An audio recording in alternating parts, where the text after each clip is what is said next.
ولما بيشوف شينج قدامه بيتعصب وبيطلب منه يسيبهم في حالهم ويمشي، لكن شينج بيوجه كلامه لان وبيتأسف لها وبيقول لها انه مفتقدها وعايزها ترجع له وهو هيعملها احسن معامله. بس تشيان بيقول له ان لان مش هتروح معاه في اي حته وهي دلوقتي بقت طليقته. بس شينج بيمسك في تشيان وبيقول له ما ينطقش باي كلمه لان حسابه تقيل، لانه خطف لان وسافر بيها، وبيضربه بالبنيه. فبيزعق ابن لان لشينج وبيقول له ما يضربش والده. فبيقوم تشيان وبينهال على شينج بالضرب، بس لان بتوقفه وبتقول له انهم لازم يمشوا. وبيرجع شينج لشيني وبيحكي له اللي حصل، ولكنه مش بيقدر يستحمل. فبيقوم يتصل بتشيان وبيقول له انهم لازم يتقابلوا ويتكلموا، وبيوعده انه هيحترم لان بس ترجع له تاني. لكن تشيان بيقول له ينسى الموضوع ده تماما وينسى لان وبيقفل في وشه. لكن تاني يوم بيروح تشيان للان لكنه مش بيلاقيها في شقتها، وبيلاقي رساله منها وبتقول له ان هي خدت ابنها سيفين ومشيت لانها مش عايزه تسبب له اي مشاكل مع شينج. فبيتصل تشيان بشينج وبيعرفوا ان لان هربت هي وابنها علشان خايفه منه. فبيقوم شينج وبيفضل يلف في الشوارع لحد ما بيلاقي لان فعلا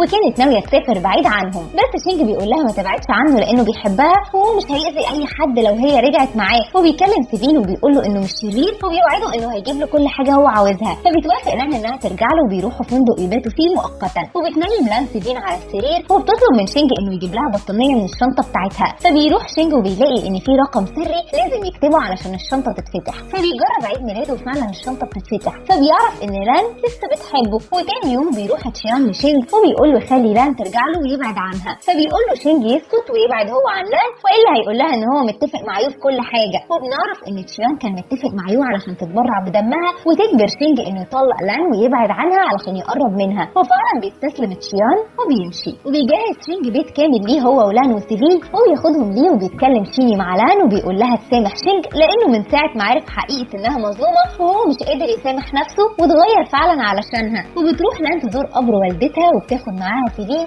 وشينج، لكنهم بيسمعوا صوت عالي بره المكان. وبتكون سبب ويو اللي بتاخد معاها محامي وبتبقى عايزه تاذي لان باي حاجه حتى لو هتصرف اخر فلوسها في كده، وبتبقى عايزه تشتري المكان اللي فيه قبر والده لان وتهدمه. بس شينج بيطلع لها وبيهزقها، ولما يو بتشوف لان بتتصدم انها لسه عايشه. بس شينج بيطرد يو من المكان وبيقول لها انه مش عايز يشوف وشها تاني. فبتقول يو ان هي ووالدها مش معاهم فلوس يعيشوا بعد ما خد منهم كل ممتلكاتهم. فبيقول لها ان دي مش فلوس ولا فلوسهم ودي فلوس لان وهو هيديها لها. ولما بيرجعوا البيت بتشكر لان شينج علشان رجع لها فلوس والدتها وانتقم لها. وفي يوم بيتصل تشيان بلان وبيقول لها انهم لازم يتقابلوا علشان يتفقوا هيعملوا ايه في عيد ميلاد سيفين اللي هيبقى بكره. وفعلا بيتقابلوا في كافيه بس بيشوفهم شينج وبيراقبهم من بعيد، لكنه بيشوف تشيان بيحاول انه يقرب من لان تاني. فبيروح شينج وبيبعده عن لان وبيقول له يلزم حده مع لان. فبتقول له لان انهم يتقابلوا علشان يشوفوا هيعملوا ايه في عيد ميلاد سيفين.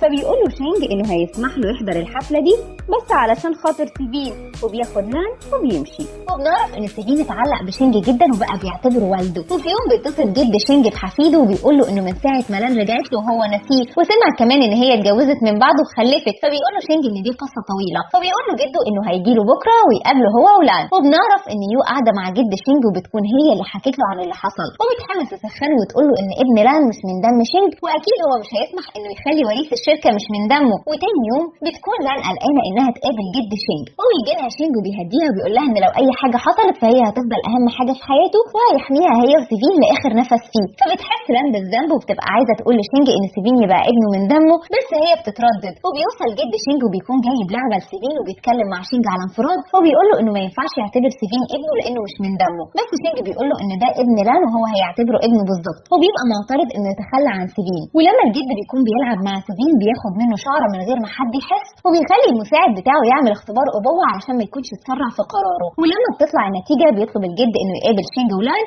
وابنه، وبياخد شينج على جنب وبيوريه نتيجه الاختبار واللي بتقول ان سيفين يبقى ابنه. وبيكون عارف ان لان كانت حامل في توأم وتشيان قدر ينقذ واحد فيهم وده اللي هو سيفين. وده بيكون كلام صادم لشينج لكنه بيفرح جدا وبيقول لان انه عارف الحقيقه وعلاقتهم بتتحسن اكتر من اي وقت تاني. وفي يوم بتكون لان عند شياو ومعاها سيفين اللي بيسيبها وبيقوم يلعب، وبتتكلم لان مع شياو وبتسالها عن احوال اخوها تشيان. فبتقول لها شياو انه سافر لبره علشان يقدر ينساها. فبتقول لها لان انها اسفه لكنها مش هتقدر تبقى مع اخوها وهي مش بتحبه. وشياو بتكون مقدره كلامها ومش زعلانه منها. بس في الوقت ده بيكون سيفين بيلعب بعيد عنهم وبيستدرجوا حد عن طريق لعبة وبيخطفوه. ولما بتحس لان بغياب سيفين بتقوم تدور عليه ومش بتلاقيه، لكنها بتلاقي لعبته مرمية على الأرض. وفجأة بتجيلها مكالمة من يو وبتسمع صوت سيفين بيعيط، وبتقول لها يو تيجي تقابلها علشان تعرف هتتصرف معاها ازاي هي وابنها. فبتقفل لان معاها وبتطلع تجري علشان تلحق ابنها، وبتتصل شاو بشينج وبتعرفه اللي حصل. وبتكون يو رابطة سيفين وبتفضل تضربه وبتستمتع بعياطه لحد ما بتوصل لان ومعاها شينج وشيني، وبيدخلوا اليو وبيطلبوا منها ما تأذيش سيفين. بس يو مش بتكون خايفة على أي حاجة، وكل اللي هي عايزاه إنها تأذي لان وخلاص. ولما بيقرب شينج منها بتمسك يو سيفين وبتقول لهم إنها هتموته. بس فجأة سيفين بيعض إيد يو، وفي نفس الوقت شيني بيكون ورا يو وبيكتفها، وبيقول لها شينج إنها هتتحاسب على كل اللي هي عملته ده، وبيخلي شيني يسلمها بنفسه للشرطة. ولما الأمور بترجع طبيعية تاني بيعرض شينج على لان إنهم يتجوزوا تاني، وبيطلع خاتمها اللي هي سابته، وبتعرف إنه كان محتفظ بيه طول السنين اللي فاتت، وهي بتلبسه وبتوافق إنها تبقى معاه، وبيبقوا أسرة سعيدة أخيرا. وبكده